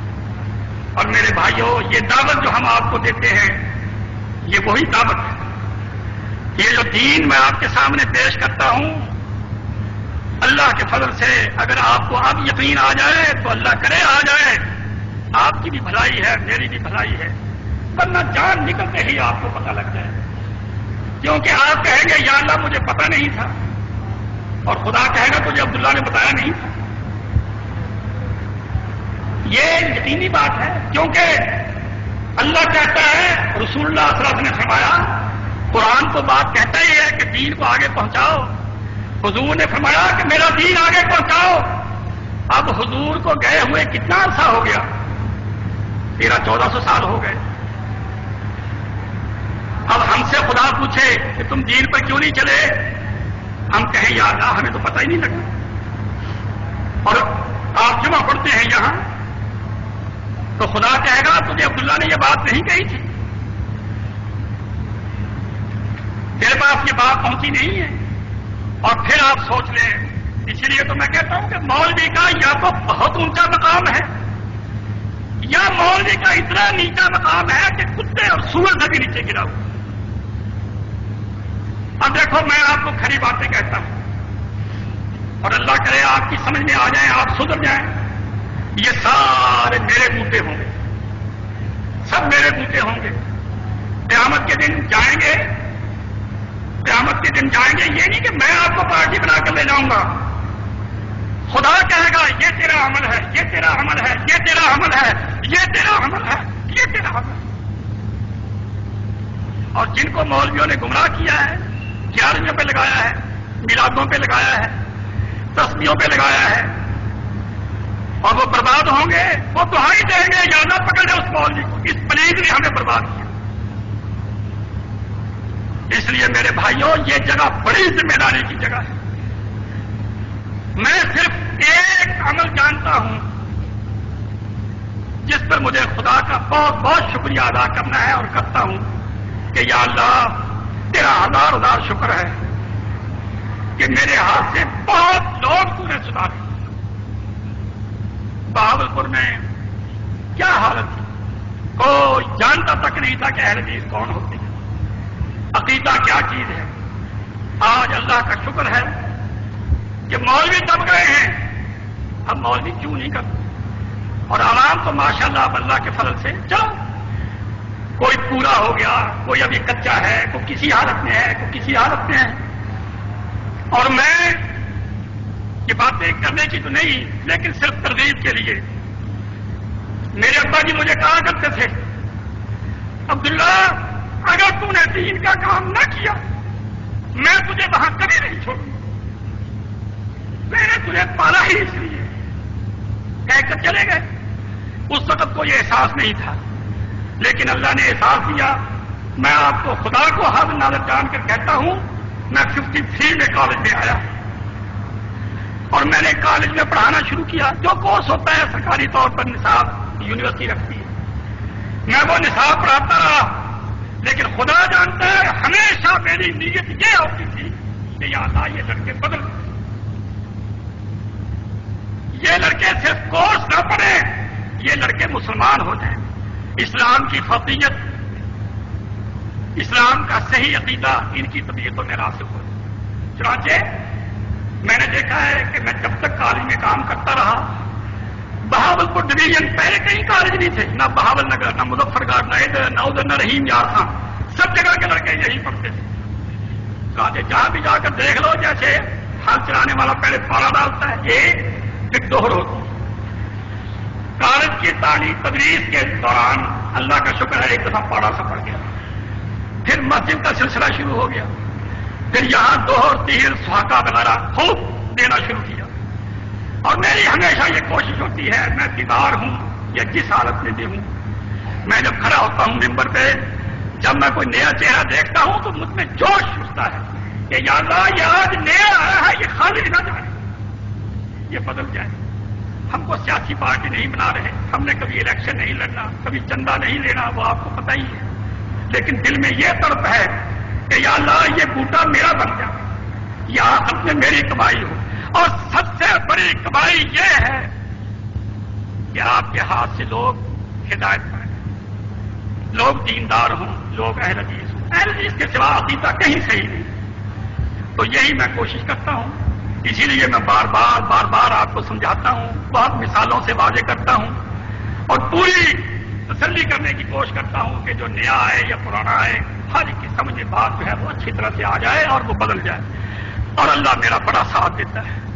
بعض دفعہ مجھے ایک نیا چہرہ دیکھ کر میں باتیں بڑی سخت کہہ دیتا ہوں جو اس کے لیے بڑی سخت ہوتی ہیں، میرے دل میں ڈر ہوتا ہے کہ شاید یہ تلک جائے، اگلے جمعے نہ آئے، لیکن میرا دل باغ ہو جاتا ہے کہ بعض دفعہ وہ جمعے کے بعد مجھے دیکھتا ہوں کہ وہ رفعتین کر کے نماز اور اگلے جمعے کو وہ پھر آیا ہوتا ہے، اور جو ایک جمعہ پڑھ کر اگلے جمعے کو آ جائے سمجھو کہ اللہ کے فضل سے وہ شکار ہو گیا۔